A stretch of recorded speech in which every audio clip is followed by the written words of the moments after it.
Not to fully inflate under activation. Place your own mask first before assisting others on the flat. Whenever the seatbelt sign is on, you must return to your seat and fasten your seatbelt securely. Should an oxygen mask automatically drop on the compartment above your seat? Magandang umaga po sa inyong lahat. Ayan po mga ka-LEUD. Nakikita nyo po ang value po ng pera po na ito.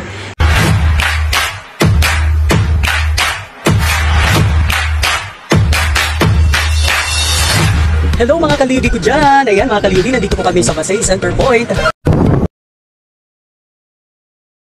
Ayan po mga ka-LEUD ko dyan, isang panibagong araw na naman po ang ating gagawin. So mga ka-LEUD, tayo po ay magta-travel going to Samar. So shoutout po dyan sa mga Palawenyo, ayan, at papunta po kami nyan sa airport. So see you mga ka-LEUD sa aking gagawin po dun sa Samar. So ayan mga ka-LEUD, ako po ay nakarating na po sa airport po ng Palawan at papunta pa ako ng NAIA Terminal. Ayan po ay habang ako ay nag-aantay po ng aking flight po ay nag-check-in muna po ako. So after po mang check-in ko po ay talagang nag-boarding na po kami niyan kasi po 7 o'clock AM ang aking flight going to Terminal of Manila and 3 PM naman po ang aking flight going to Tacloban. So ayan mga ka-LEUD ko dyan, boarding na po kami niyan going to AirAsia kasi yun po ang napili ko pong ticket. So papunta na po kami niyan sa loob po ng airplane.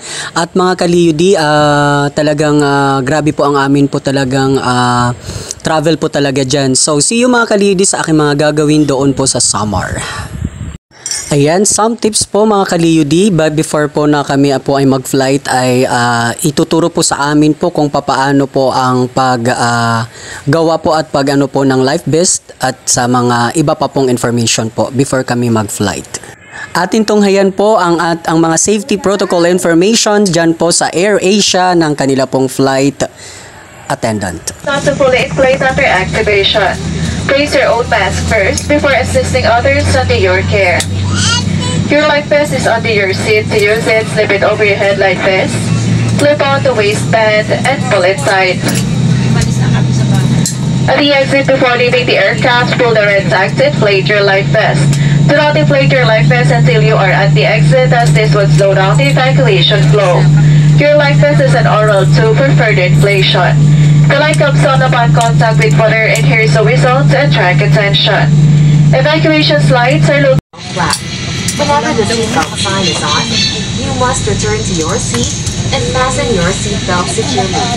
Should an oxygen mask automatically drop? Hello mga ka-LEUD ko dyan! Magandang umaga po sa inyong lahat at ngayon po ay nandito po ako sa isang kaibigan ko po dito sa amin po. So nakita po natin po mga ka-LEUD isang panibagong araw na naman po ang ating pong ginawa po na video at ayan, welcome to my vlog. For today's vlog mga ka-LEUD ay amin pong usa-usain po ngayon at napaka-importante pong informasyon ang amin pong gagawin ngayon. So see you mga ka-LEUD kung ano mga gagawin ko po dito sa lugar ng isang kaibigan ko dito sa amin po.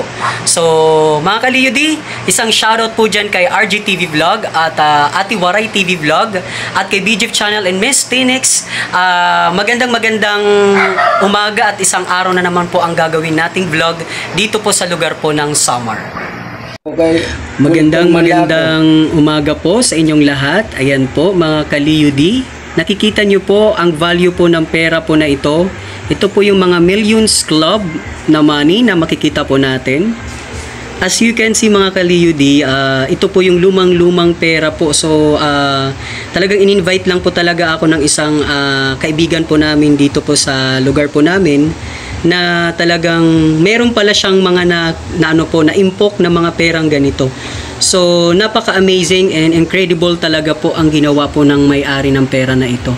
So abangan nyo mga ka-LEUD ang aking mga gagawin po at information about po sa pera na ito. So magandang umaga po sa inyong lahat. Umaga po sa inyong lahat. Again, nandito naman po tayo ngayon. Ito yung nakikita po natin po ang video na ito ay ito po yung pinaka-importante din po na informasyon para iyo, nga tanan, para sa inyong lahat. Ayan po itong pera niya po, nakikita nyo po ito ay may mga value piso coin po ito na talagang napaka-importante po ito na pera para sa atin po. As you you can see, kung sino man po yung gusto po mag-info sa akin, just email na lang po at PM po sa akin pong account, sa aking Facebook and Reels. At maraming salamat po sa inyo po mga ka-LEUD. At isang panibagong video na naman po ang ating ginawa po ngayon. Salamat po. Mabuhay po kayong lahat. Mga ka-LEUD ko dyan, nakikita nyo po itong pera na to. Ayan, just comment down below sa aking video kung sino po yung nakakaalam ng pera na ito at ito'y napakalaga po na pera. Dahil sa information po natin, ang pera po na ito ay talagang maano po ito, sinasabi po nila talaga na millions po ang value po nito. Ayan po, nakikita nyo po. United States of America. So, pag i-value po pag ano po natin ito sa sa Bangko Sentral or kahit sa ang bangko, ito ay malaki po ang value po nito dahil napakalaga itong pera na to. No, ayan oh. So, PM lang po kayo sa akin kung sino po yung interesado po na magbigay po ng informasyon about sa pera na ito. Salamat po mga ka-LEUD. At isa naman pong panibago din po na talagang Millions Club na naman. Ang pangalan na pera po ito ay Alfonso. Ayan. Di Espanya. Alan, talagang kakaiba po talaga ang pera na ito. Oo, ayan oh. Sas baliktad natin yung sa kanya, yung pinakauna. Ayan po siya. Oo. So, ang pera na ito ay 1885 pa po. Biruin nyo po, limpok po siyang pera ng ganito. So napaka-amaze po ng may-ari ng na po ito, ng peso coin na ito. So simula 1885 hanggang ngayon buhay pa rin po ang peso na ito. Napaka-amazing po mga ka-LEUD, ano? At ito naman po ay ang tawag po sa kanya po ay Katlo. Ayan po yung kanya pong value po. Tas yung harapan po niya ay ayan. Ayan yung harapan po niya. Oh, United States din po. United of Arab Emirates ang ano po niya. So anong pangalan po nito? Ayan po yung kanya pong pera na ito. So mayroon pa pong isa at ito naman po ang tinatawag po natin na Royal. Royal po sa tawag po sa kanya, sa katagang po na Royal sa peso coin. Ayan, nung panahon pa po ito ito po ay 50 peso. Ano? 50 cents. So 50 cents. Ang tagal na po talaga nito. So sa mga gusto pong mag-inquire at mag-info po sa akin, just comment down below at ipipm po namin kayo. At napakalaga po ang mga piso na ito na nakita nyo po natin. Ito po yung mga peso coin na iba-iba pong mga denomination pero million po ang value po sa kanya. So as you can see mga ka-LEUD, importante po na talagang mag-impok tayo lalo na po sa panahon ngayon.